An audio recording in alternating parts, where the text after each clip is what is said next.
Hello, this is on Module 5 Investigation 2, the average rate of the change of and the concavity. So, the number 1, okay? So, the given graph from the Investigation 1 represents the relationship between the height in centimeter and the volume of the water in cups in a bottle for the function relationship f, okay? So, we have a same graph that we had it in the Investigation 1. So number 1, on the graph, we're going to plot the point 0 and f of 0, which is right here. So this is a 0 and f of 0. And then plotting the 5 and f of 5. It's right here. So this is a 0 and f of 0, which is a 0 for y value. And then this is a 5 and f of 5. Now, draw the line path through these 2 points. So make the secant line through these 2 points, okay? So I'm going to make a line.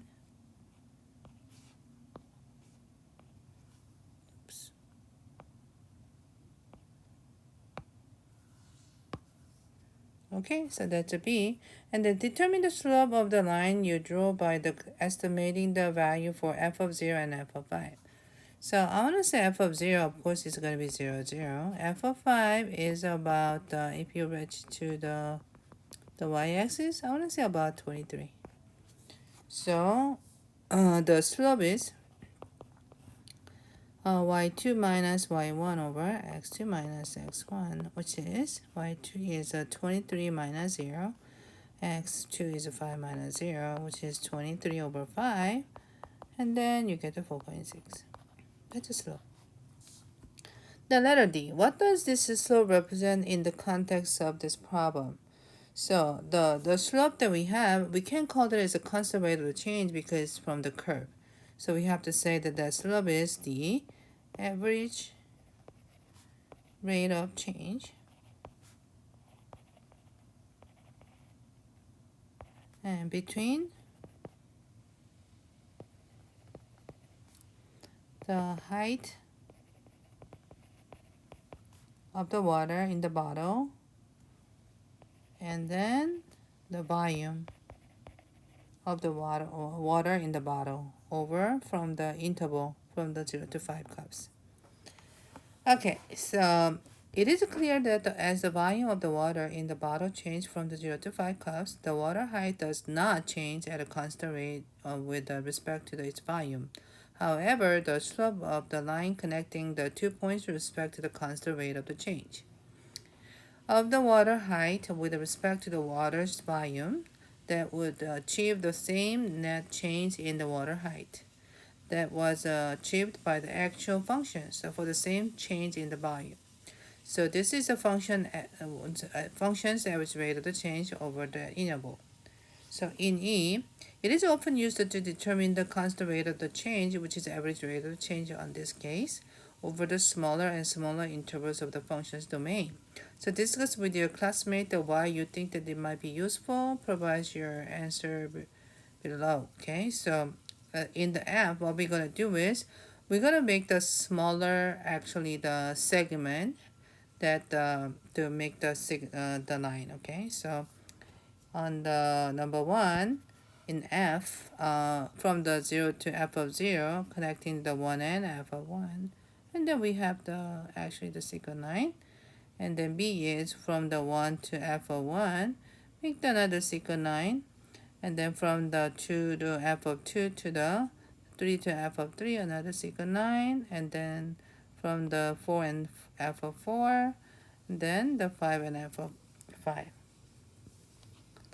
So we construct those, okay? So in G, discuss the following question with your classmates and provide your answers. So how does the function average rate of the change over the one interval of the function domain change? So actually all the slope from the each subinterval is increasing it, but actually the slope is getting the the not the steeper ways, right? So it's more wider, the flatter. Okay, so which means uh the volume as the volume in the bottom increase from the 0 to 5 cups, but the average, the rate of change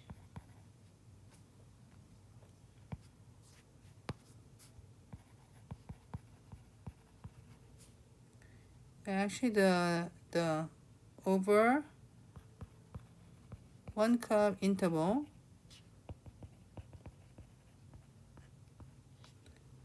decreases. Okay, because it was a steeper and then it's gonna be like a flatter. Number 2, what does the pattern of the change in the value tell you about the shape of the function graph? So the pattern of the change conveys that the function graph is increasing. The average rate of the change over 1 curve interval are positive, but at decreasing rate. So the function's graph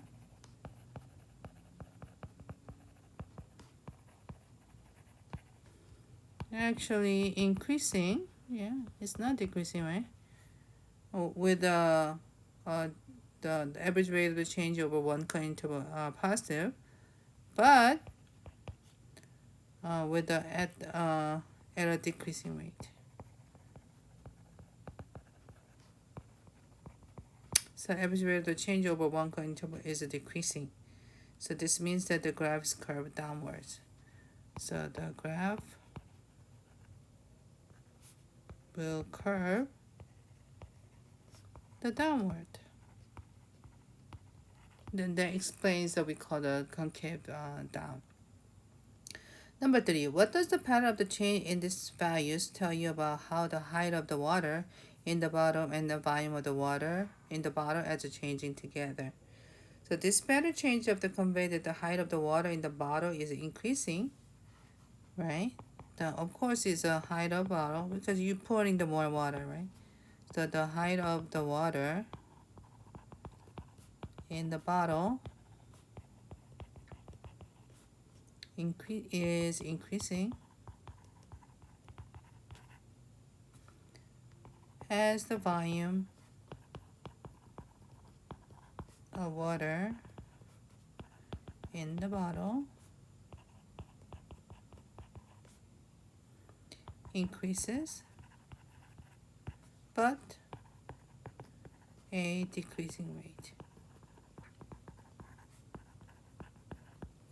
Okay. All right, let's go to this problem. So let's talk about the concavity, okay? So let's go to the page here. So concavity. So for the function f, imagine that looking at the interval of the domain from the x equal to a to x equal to b, and then dividing into the any number of the equal size interval. So function said to be the positive concavity on the interval from the a and b if the function average rate is over successively, intervals are always increasing. And then the function is said to be the negative concavity on the interval a and b if the function average rate over successive intervals are always decreasing. Okay, so let's look at the problem number 7 first, okay? So 7 is actually using the examples we have here. So we are using the example of 1, 2, 3, 4, which is matched with the a, b, c, d, okay? So explain why the function has a positive concavity over the entire domain from what we can tell. So if the concave up, which means the throughout the domain, the average rate of change is increasing, and then the concave down means that the entire domain, and then the average rate of the change is decreasing. Okay, so let's see. So from the example 1, so when you are looking at the point from here to here, we're gonna actually using the 2 units as an interval. Okay, so up to here, and then so this is from the move to the -4 to 2, isn't it? We're moving from here, and then to here, which is a 2 units, to 0, -2 to 0, and then here, which is a 0 to 2, and then here, which is 2 to 4.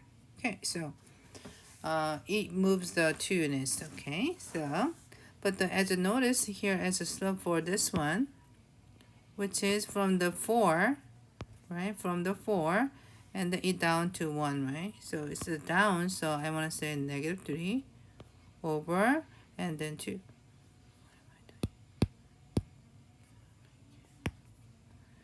And then for the slope for this one, is slope is of course is negative, but you down 1 and then right 2. And then for this slope is now you go 1 up and the right 2. For this slope is you go 3 up, right? Because it goes 1 to 4 and then 2 right, isn't it? So look at the just slopes. So from the -3, right? 1 -1 half and then 1 half and 3 over 2. So as you notice that the slopes through the subinterval, actually the average rate of the change is increasing, right? So the average rate of change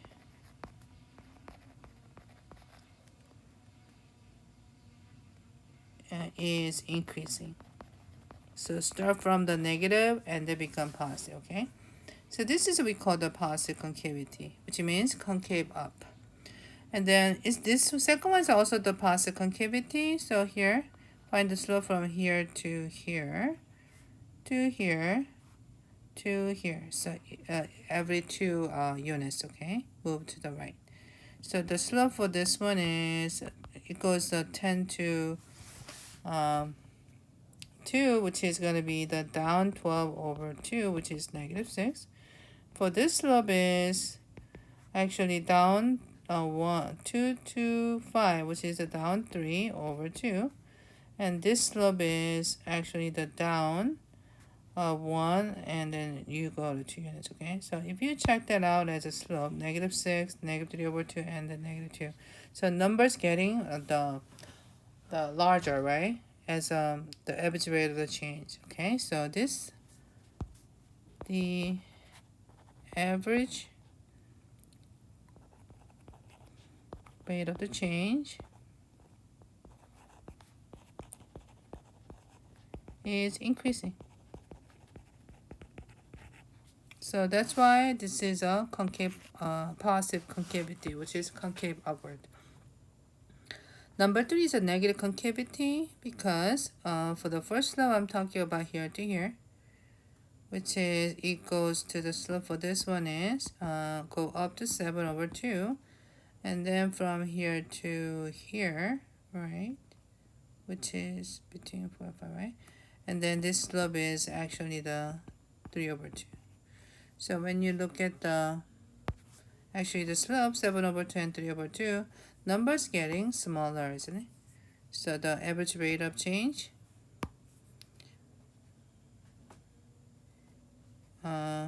average rate of the change is increasing, but it's a decreasing ways, right? So the slopes are getting smaller. Okay, for the example 4, so from this point to this point as a 2 interval, this point to this point to this point, okay? So slope of this one is 11 over 2. Slope of this one is 4 over 2, which is 2. And this is -4 over 2, which is -2. And this slope is going to be -11 over 2. So as you notice that the slope is 11 over 2 and 2 and -2 and -11 over 2, which means the slope getting smaller.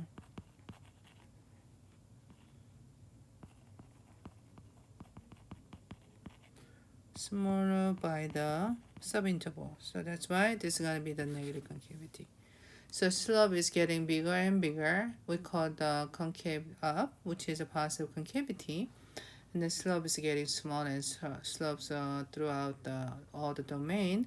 And then we call the negative concavity or the concavity down. Alrighty, let's look at the inflection point. So we also have an inflection. So number 5 says return to the exercise 1. Over the what interval of the domain does the function have a positive concavity? Over the what interval of the domain does the function has a negative concavity? So let's go back to the number 1. So if you go back to the number 1, and I'm going to use green, okay. So which means starting from here, which is the downward, do you see that coming down? All the way to up to here. Okay, so if you continue get that as a down, which is going to be this, isn't it? And then this is actually the going upwards, isn't it? So if you continue to bring it up, it's going to be this, isn't it? So the starting the concavity, the negative concavity, right? And then and becomes the positive concavity. So example 5, okay? So a for the which domain is going to be the positive concavity? So positive concavity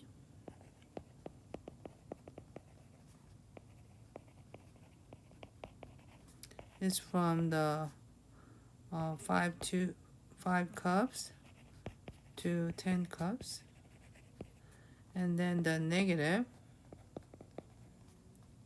concavity is from the 0 cup to the 5 cup. So what about the 5 cups? We call the inflection point. So when you go back to here, the point over here. So this point is actually to change the concavity, okay? So this we call the inflection point, or point of the inflection. So the inflection point, which is here. So function f has inflection point of the a and f of a if the function has a different concavity than when x is less than a compared to the when x is greater than a. Alright, so number 6, we're going to follow the answering those questions. So for the each of the given function, do the following. Number 1, state any interval of the domain over the which appears the function has a positive concavity. And number 2, we need to find the domain for the negative concavity, and then we need to find the inflection points, okay? So at the beginning of the graph, it is actually the downward, right? So it's negative concavity. And then from about here, and then it start the up, isn't it? So I want to say that number 1, so positive concavity is going to be x is greater than 2. Negative concavity, x is less than 2. Inflection point is when x equal to 2, which means find the y value, which is the point is 2 and negative 2 and 12. Okay, for the B, number 1, positive concavity, but as you noticed, it's going to be concavity for the all the way here. So, but starting greater than negative, okay?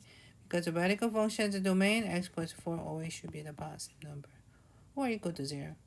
And then number 2, that what is the negative concavity? I don't see any of the negative concavity, okay? So, you cannot answer, okay? So number 3, and is there any inflection point? Since we don't have a concavity up and down together, so there's no of the inflection points. All right, so that's about the concavity. Thank you for listening.